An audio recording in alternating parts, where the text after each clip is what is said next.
toplumsal hem de politik bir sorun.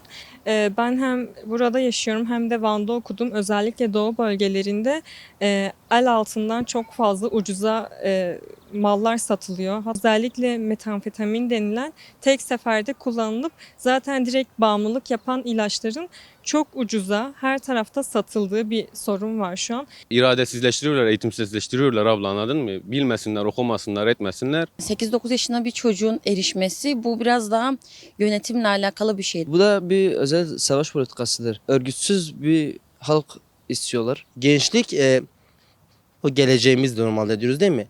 Gençlik bu halde olursa valla geleceğimiz de çok kirli olur ablam. Yani bir an önce buna bir şey bulmamız lazım. Uyuşturucuya ve fuhuşa karşı duyalım. Özellikle Kürt gençlere karşı yapılıyor.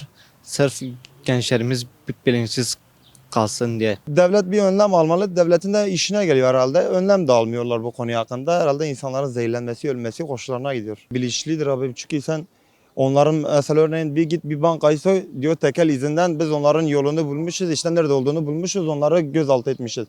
Şimdi sen onu bulabiliyorken insanlar elini kolunu sallayarak dışarıda gezdiği zaman sen onları bulamıyorsansa bu demek ki senin bilinçli bir şeyindir yani.